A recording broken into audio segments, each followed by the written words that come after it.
Chappell Roan won't endorse Kamala Harris. I just woke up, and to like people just skewing it even more, endorsing and voting are completely different. I don't agree with a lot of what is going on with like policies. Like obviously policies of the right, but also fuck some of the policies on the left. That's why I can't endorse. That's why I can't like put my entire name and my entire project behind one, because there is no way I can stand behind some of the left's completely transphobic and completely genocidal views. So yeah.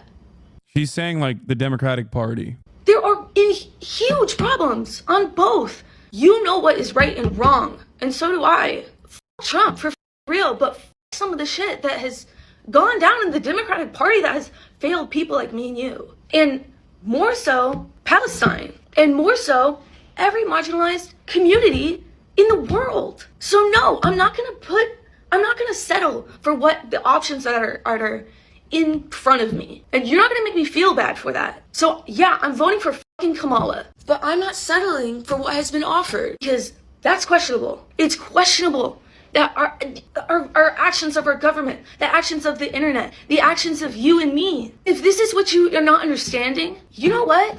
Endorsing someone, if someone is publicly endorsing a political figure, that doesn't even mean that they're gonna vote for them. You need to interview her, please. I tried. I don't think it'll happen, but it's all good. But what's really funny about this take is that like Chappell Roan is demonstrating one, I think, like sound judgment on the matter. It's ironic because it's something that I experience on a daily basis by annoying people. And I think that a lot of the criticism is just like liberals who are Zionists themselves, who try to couch their criticism towards her with like lesser evil voting and like aesthetic posturing. But the real reasons why they're upset is because, you know, they can't say that they hate that she is pro-Palestine. That's, I think, what it is for a lot. I'm sure there's like plenty of liberals who are automatically like blue no matter who people, right? Like there are plenty of people who are blue no matter who people who maybe even are pro-Palestinian to a degree, right? But they're still team players, and they've been conditioned into churning out this like, why the fuck won't you say you're going to vote for Kamala Harris and like swing loudly and proudly for her, you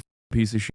But beyond that, I think a big part of it is definitely from a lot of this is I agree with this. I would like to take this opportunity to point out that a lot of people leading the hate against Chappell are Zionists. The reason they're attacking her is because she used her platform to speak up about Palestine. This is a very dangerous targeted hate campaign. Watermelon ISIS. As soon as I see Watermelon ISIS, I know for a motherfucking fact that is a fake account. Watermelon ISIS doesn't care about Gaza or Palestinians. They just hate Jews. This is what them cowardly watermelons for Palestine should have been doing. I've been at this point with the pro-Palestine movement since December of last year, when those protesters ran up a gathering of black community leaders and punched one of our mothers in the face. Glad to see everyone's waking up to this bullshit finally. This is a Fed. This is a federal agent. Okay, that person was. And there are definitely a lot of examples of such things as well. I'm tired of artists like Chappell Roan profiting off of queer and drag culture and then refusing to do the bare minimum when it comes to standing up for LGBTQ rights. What has Hamas done for LGBTQ people in Palestine? We don't govern Palestine.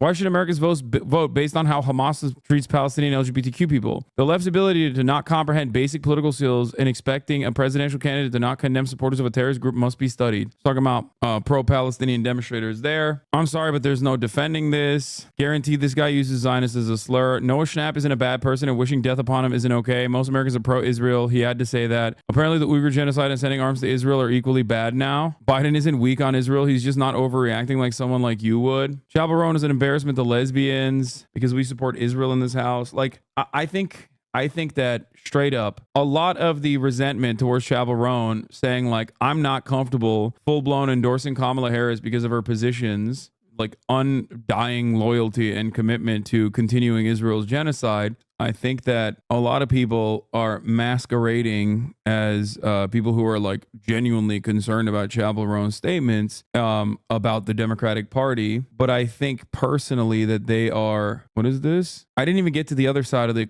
conversation. The second sentiment that I would like to express here is that she is basically repeating something that like the overwhelming majority of under 30-year-olds feel. Sure, they might not be Twitter chirpers with like a decent amount of followers on Twitter invested in the outcome of the Democratic Party because they fancy themselves to be Democratic Party mouthpieces or operatives. But if you've ever interacted with someone under the age of 30, you know that this is precisely how they also feel. And this is not the first election, nor it will be the last election where the under 30 demographic feels this way about the party, when the party does not even communicate or choose to communicate anything that is like functionally helpful for the under 30 demographic of voters. It's not like the Democratic Party has presented a solution to the problems that they perceive, the problems that they're experiencing. So this attitude is actually quite commonplace. So I don't even know how. I don't really fully understand how people are